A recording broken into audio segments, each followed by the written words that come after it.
airports currently offer. More American aid has arrived in Port-au-Prince, Haiti, after the terrible earthquake there. A military airplane arrived in the earthquake-ravaged region this morning, and overnight about 300 members of the U.S. 82nd Airborne Division landed in Haiti. Their arrival comes as residents there in that country are becoming more and more desperate for food and water and all kinds of help. Looters armed with machetes have been roaming the streets of Port-au-Prince, that happening yesterday and last night, taking whatever supplies they could gather up.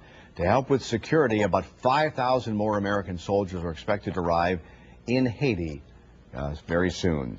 Congressman Joseph Gao is calling on his constituents and all Louisianians to help in the recovery efforts in Haiti after Tuesday's massive earthquake there. He says there should be an all-hands-on-deck approach to the relief efforts in that country. Congressman Gao is joining us now with more on those issues facing the Congress on Capitol Hill. And Congressman Gao, let's start with Haiti and your thoughts this morning. Well, I believe that we made a very good step in helping Haiti with the president announcing $100 million in aid to the country, but I believe that many of our people here can also contribute because we do have close ties with Haiti. A lot of our residents here have a Haitian background. Mm-hmm. And right now, family members there. Yeah, the Haitians need a lot of feet on the ground helping with this recovery effort. Correct, but I believe that they will need all the money they can get for emergency supplies for food. So we just have to do what we can to help. Well, let's talk about health care right now as they're trying to hammer out an agreement that is palatable to both the House and the Senate. What are your requirements in this health care bill? I have spoken to the White House on a number of occasions. And one of my biggest concerns, obviously, is the federal funding of abortion. Right now, the votes in the House is extremely narrow, and I believe that without the language in there, it cannot pass the House. And in the original vote in the House, you did stray away from the party line and voted for that bill. Obviously, it is what your constituents wanted. Yes, I did vote for the House version of the bill with all the public option, and there was a very strong language prohibiting federal funding of abortion.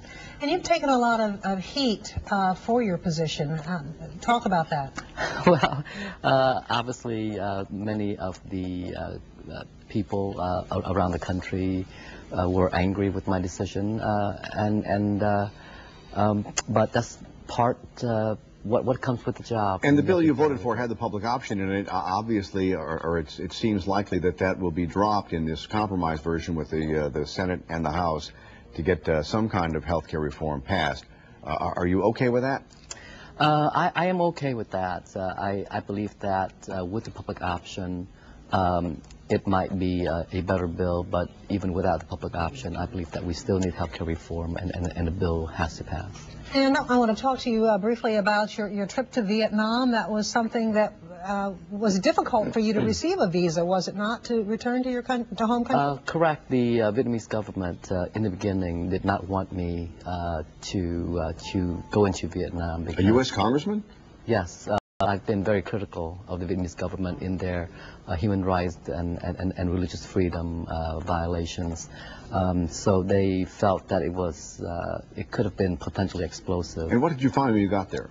Well, I found that the conditions of, at least the economic conditions in the country have improved, but still there is tremendous religious freedom violations and human rights violations. For example, right after the delegation left Vietnam, just 2 days afterwards, there was an incident in which the government, the people working for the government blew up a crucifix in the Archdiocese of Hanoi, and they sent around 1,000 troops into that area to suppress any kind of protests. So you can see there is a tremendous problem of human rights violations and religious freedom that we need to address. And just quickly back on health care, do you think that the Congress will come to a compromise? A bill will be on the President's desk within the next month or so? Well, I heard some news from my staff that they might be reaching a compromise as soon as this coming Friday. And so, and Vice President Biden visiting today, talking about the Obama initiatives. Are you satisfied with the Obama administration's handling of the recovery? You talk about the economic recovery? Yes. Well, there have been... In the hurricane recovery. I have been very happy with the administration with respect to hurricane recovery. I believe that one of the announcements that will be made today will be the criteria for community disaster loan forgiveness. All right, thank you very much, Congressman Gao. Let's go right over to Laura and look at the forecast. Good morning, guys.